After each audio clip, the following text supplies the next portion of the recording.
네, 이번에는 수급을 통해서 한번 전략 힌트를 찾아보도록 하겠습니다. 오늘은 코스피 안에서는 기관이, 코스닥 안에서는 외국인의 매수가 확인되고 있는데요. 수급 자체는 다소 조용한 움직임입니다. 먼저 월요일이기에 지난주 주간 기준으로 한번 수급을 정리를 해봤습니다. 외국인이 어떤 기업을 가장 많이 샀나 보니까요. 삼성전자였습니다.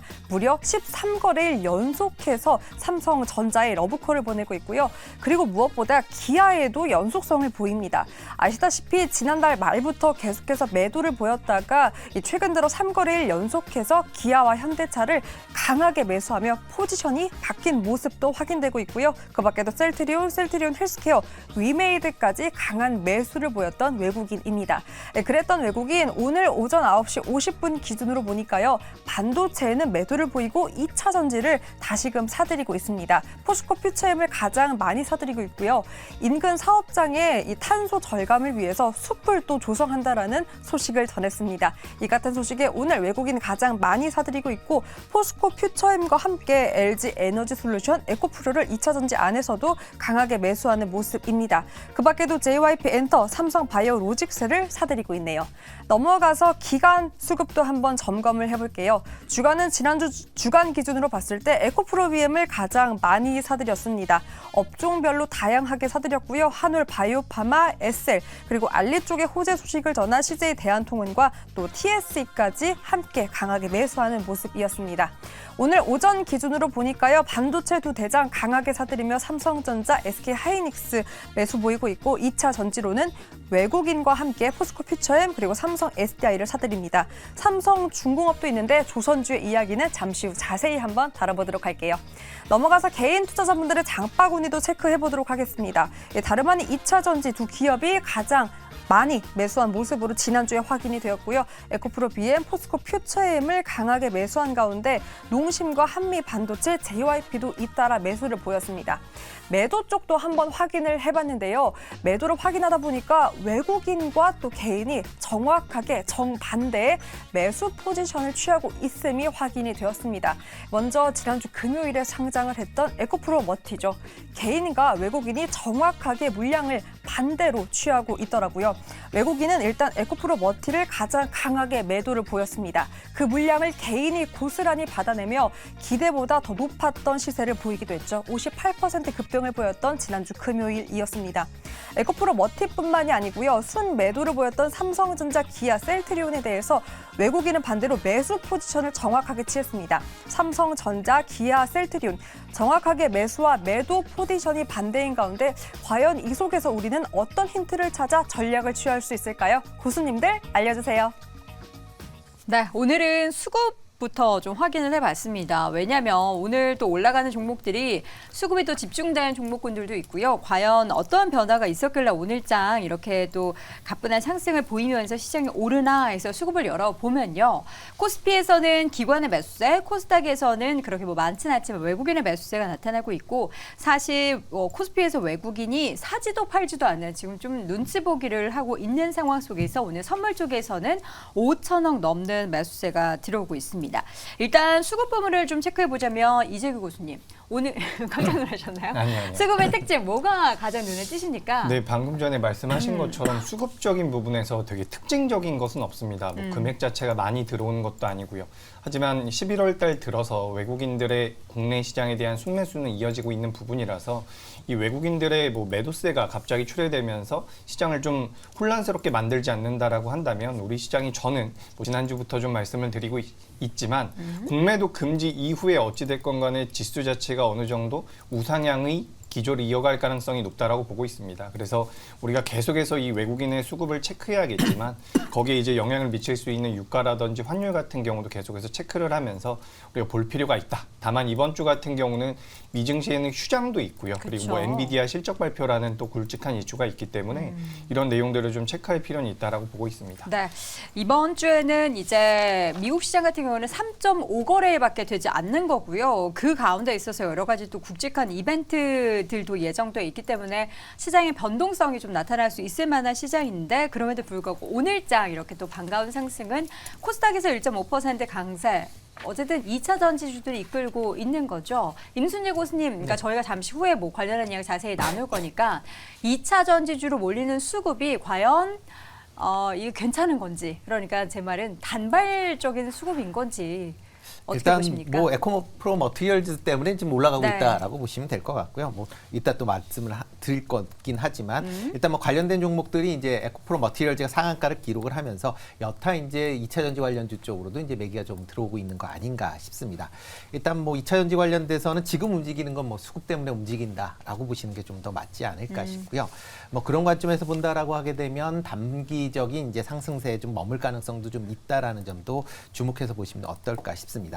뭐 시장 그러다 보니까 2차 전지가 강하다 보니까 뭐 관련된 그런 이제 섹터 중심으로 강한 상승세를 좀 보이고 있고요. 지수도 뭐 그렇기 때문에 코스닥 같은 경우에는 좀 더 큰 폭으로 상승을 보이고 있다라고 보시는 게 맞지 않나 싶습니다. 네, 그러면 우리 네 분의 고수분들의 종목 하나씩 좀 열어보도록 하겠습니다. 박소 고수님도 오늘 종목을 골라주셔가지고 네네. 어떤 종목을 좀 관심 갖고 계신가요? 저는 이제 밀리의 서재. 밀리의 서재. 예, 평소 책 많이 읽으세요?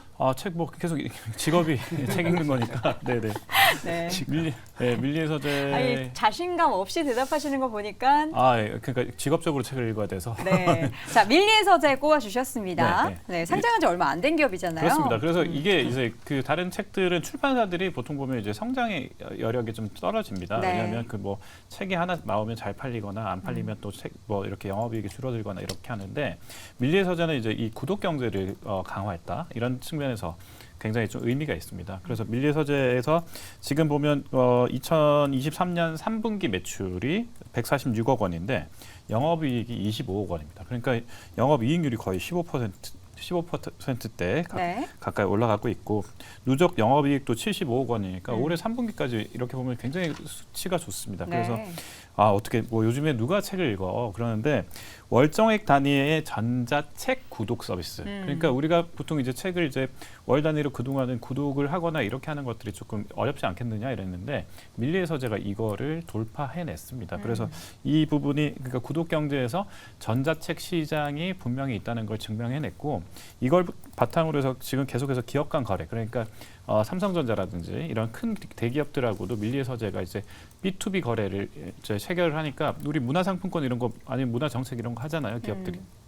이런 것들을 이제 밀리의 서재가 지금 밀고 있는데 안착하고 있어서 그러니까 B2C뿐만 아니라 B2B 사업도 잘 성사시키고 있다. 그게 많은 네네네. 것 같아요. 그러니까 그래서 대형 기업들을 계속해서 영업만 잘하면 그러면 영업이익이 계속해서 늘어나는 구조다. 이렇게 이해할 수 있습니다. 저도 이제 사실 밀리의 서재를 가입을 처음 하게 된 그런 계기 자체를 보면은 통신사에서 무료로 네네네, 이렇게 맞습니다. 줘서 네네네. 경험을 하게 되면은 저도 모르게 계속해서 보게 되는 그런 경향이 있잖아요. 제가 또 그렇게 보이진 않겠지만 책을 2권 쓴 그런 사람으로서 책도 요새 다시 좀 와. 왜 이렇게 놀라시죠? 네. 그렇게 놀랄만한 일은 아닌 것 같은데 네. 갑자기 또 많이 놀라시니까 기분이 살짝 언짢아지려고 하네요. 예, 책을 어쨌든 많은 분들이 좀 보는 그런 습관을 만드는 그런 플랫폼이고 말씀해 주신 것처럼 이제 B2C뿐만 아니라 B2B 영업을 굉장히 또 잘하고 있는 기업으로 상장한 지 얼마 되지 않은 기업인데 주가는 지금 굉장히 좀 누워있는 그런 상태인 밀리의 서재를 첫 번째 종목으로 꼽아주셨습니다. 자, 이어서는 김장렬 교수님께 여쭤볼게요. 네. 어떤 종목 보십니까? 제가 몇 번에 말씀드린 것 같은데요. 비올하고 죄송합니다. 비올하고